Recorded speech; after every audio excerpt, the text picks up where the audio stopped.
नमस्कार। जब 2010 में हमने इस ज़मीन पे काम शुरू किया था तो ये ज़मीन एकदम बंजर और शुष्क थी। एक तरह से ये निर्जन थी, इसमें कुछ भी नहीं लग रहा था। और हमें गांव वालों से ये सुनने को मिला कि बहुत सालों से यहाँ कोई भी कभी भी किसी ने खेती नहीं की।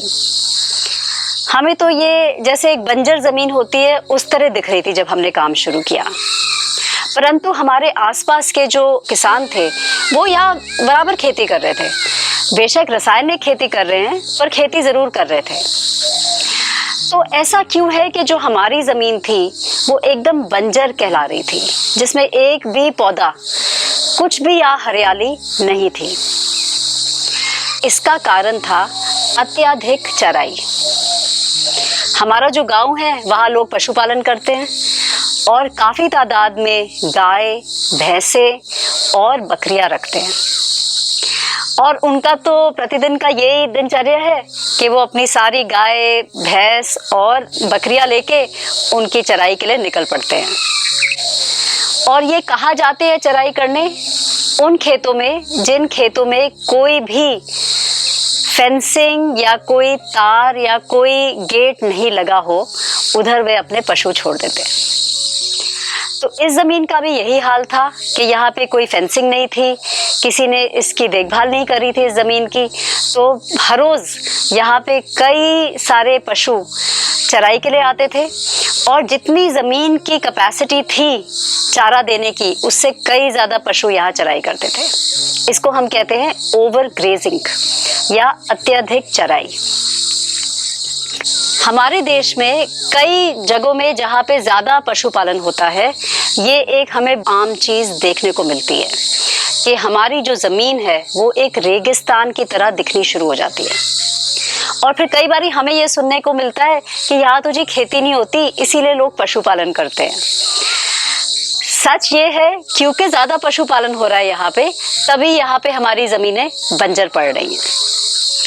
तो जब आप किसी बंजर ज़मीन के साथ शुरुआत कर रहे हैं और लगभग कोई भी ज़मीन जिस पे कांटा तार नहीं लगी हुई है, फेंसिंग नहीं लगी हुई है और जिसमें पशु खुलेआम घूम रहे हैं, वहाँ पे आपको यही परिस्थिति मिलेगी। और किसी भी ऐसी ज़मीन से अगर आपको कार्य शुरू करना है, अगर आप पर्माकल्चर करना चाहते हैं या कोई भी और प्रकार की खेती करना चाहते हैं, तो पहला काम है आपको अपनी जगह को सुरक्षित करना।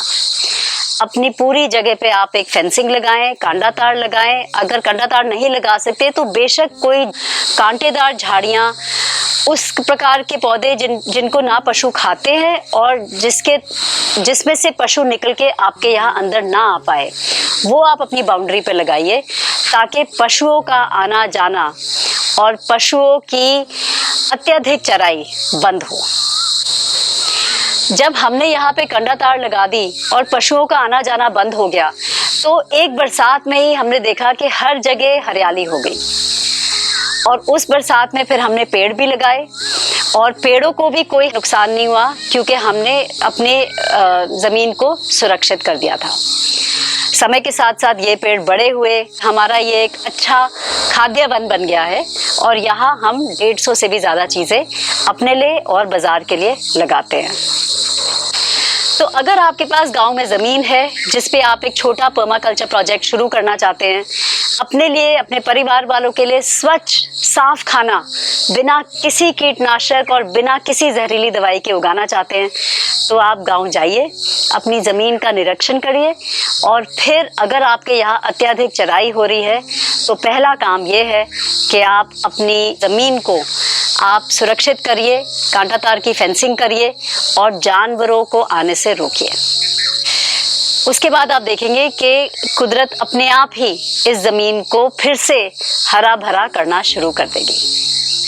तो ये एक्चुअली पर्माकल्चर में पहला स्टेप यही है कि आप अपनी ज़मीन को सुरक्षित करिए।